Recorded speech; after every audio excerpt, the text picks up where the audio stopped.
Bonjour à toi et bienvenue au message lumière de la famille Myriam. J'espère que tu vas bien. Le décor autour de moi a changé parce que je suis à Lourdes, au pèlerinage du Rosaire, depuis mardi soir. Le thème du pèlerinage, c'est « Avec Marie, pèlerin d'espérance ». Je trouve ce lieu extraordinaire. Il y a beau y avoir beaucoup de monde, c'est tout de même un pèlerinage international, le pèlerinage du Rosaire. Personne ne s'agace, les gens sont gentils, patients. Pour moi, c'est un peu à l'image du royaume de Dieu, ce qui se passe ici. Alors aujourd'hui, l'Église nous propose un passage un peu curieux dans l'Évangile selon saint Luc. Je te le lis. En ce temps-là, Jésus disait « Malheureuse es-tu, Chorazine, malheureuse es-tu, Bethsaïde, car si les miracles qui ont eu lieu chez vous avaient eu lieu à Tyr et à Sidon, il y a longtemps que leurs habitants auraient fait pénitence avec le sac et la cendre. D'ailleurs, Tyr et Sidon seront mieux traités que vous lors du jugement. Et toi, Capharnaüm, seras-tu élevé jusqu'au ciel? Mais non, jusqu'au séjour des morts tu descendras. Celui qui vous écoute, m'écoute. Celui qui vous rejette, me rejette. Et celui qui me rejette, rejette celui qui m'a envoyé. » Alors, je vais d'abord un petit peu préciser le contexte de ce passage-là. Dans les versets qui précèdent, Jésus envoie 72 disciples en mission 2 par 2. Au chapitre précédent, il avait envoyé les 12 apôtres en leur donnant autorité sur tous les démons. Maintenant, il en envoie 72 autres et leur explique le cahier des charges qui consiste à prier d'abord, porter la paix de Dieu à tous ceux qui les accueillent, manger et boire ce qu'on leur servira, guérir les malades, chasser les démons, proclamer que le règne de Dieu est tout proche. Mais pourquoi passer de 12 à 72 ? Il me semble que Jésus montre là que la mission concerne toute l'Église, et pas seulement quelques personnes mises à part, comme les 12. Notre baptême nous donne la foi, et de là nous envoie en mission annoncer partout le règne de Dieu. Il conseille aussi aux 72 de ne pas insister lorsque l'accueil n'est pas favorable, et de partir ailleurs. C'est là que se situe le passage que j'ai lu plus avant. Jésus cite 3 villes des bords du lac qui ne lui ont pas fait bon accueil et ne se sont pas convertis. Il insiste en particulier sur Capharnaüm, où il a prêché régulièrement. Il a accompli beaucoup de miracles en guérissant tous les malades qu'on lui amenait. Mais les habitants n'ont pas été touchés et ne se sont pas convertis. Jésus a alors des paroles de condamnation très dures pour ces villes. Il les compare à des villes païennes comme Tyr et Sidon, qui, elles, au contraire, se seraient posé des questions et auraient vu dans ces événements un appel à la pénitence et à la conversion. Cette remarque de Jésus me fait vraiment réfléchir. En effet, pour Jésus, les miracles sont des signes que Dieu agit dans le monde par son intermédiaire. Ils montrent la victoire de Dieu sur le mal, c'est-à-dire Satan.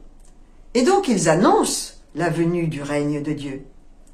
Mais ceux qui s'opposent à Jésus, et qui d'ailleurs ne contestent pas ces guérisons, n'y voient absolument pas l'action de Dieu. Pour eux, elles montrent simplement que Jésus est un grand guérisseur. Et donc, on peut conclure que ces signes n'ont pas une signification évidente qui s'imposerait à tous. Où serait notre liberté, à toi et à moi, si la présence de Dieu se démontrait comme un théorème de maths? En fait, seule la foi permet d'accueillir l'interprétation que le Christ et l'Église donnent de ces miracles, mais aussi le désir de les repérer, ces signes. Alors, qu'en est-il pour toi et moi? Avons-nous le cœur suffisamment ouvert pour reconnaître la présence de Dieu lorsqu'il se manifeste à nous, très discrètement. Parce que s'il y a une chose qui est sûre, c'est que Dieu se manifeste, toujours. Je vais te partager ce qui m'est arrivé en partant à Lourdes. C'était mardi matin, très tôt. Je partais avec mon sac sur le dos, prendre le tram pour retrouver le car qui nous emmènerait. J'étais seule dans la rue. J'avais mis mon portable dans la poche extérieure du sac. Et soudain, j'entends un bruit de musique. Je me dis, bon, allez, comme d'habitude, mon portable s'est déclenché tout seul. C'était effectivement ce qui s'était produit, et ce que j'ai entendu, c'est là. Ce que j'ai entendu, c'est la chanson fétiche de l'équipe de foot de Saint-Étienne. L'équipe de Saint-Étienne est une équipe fameuse dans ma famille. 2 de mes 3 garçons la supportent. Et cette chanson-là, précisément, nous l'avons tous chantée à tue-tête lors du mariage de mon dernier fils, celui qui est un des supporters de Saint-Étienne. Moi qui étais un peu stressée de partir en les laissant tous, j'y ai vu un clin d'yeux. Le Saint-Esprit me disait qu'il allait s'occuper des enfants et des petits-enfants, pendant que moi, je prierais à Lourdes. Et j'ai été très émue de cette sollicitude de Dieu.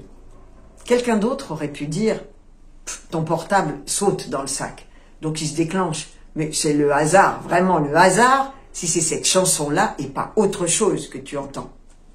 J'avoue préférer mon interprétation. Jésus termine ensuite en rappelant un principe du judaïsme rabbinique. L'envoyé d'un homme, c'est comme si c'était lui-même. Ses actes engagent celui qui l'a envoyé. Écouter l'envoyé, c'est-à-dire accueillir son enseignement et le mettre en pratique, c'est écouter Jésus en personne qui est l'envoyé de Dieu. Et au contraire, contrecarrer l'envoyé, ne pas l'écouter parce qu'on ne le reconnaît pas. C'est en définitive s'opposer au dessein de Dieu lui-même. Nous pouvons, dans le moment d'adoration qui va suivre, nous demander, toi et moi, quel signe de la présence de Dieu et de son action nous discernons dans nos vies, même au milieu des difficultés. À quoi Dieu nous appelle-t-il aujourd'hui? Est-ce que nous sommes disponibles intérieurement? Sommes-nous décidés à être témoins de l'espérance qui nous habite, tout en sachant, comme Bernadette, que nous n'avons pas à convaincre, mais à transmettre ce don qui nous a été confié? Soyons attentifs à ce que Dieu nous dira ou nous fera voir tout au long de cette journée. Nous risquons juste d'être émerveillés par sa présence et par sa délicatesse. Au revoir et à bientôt. Jésus.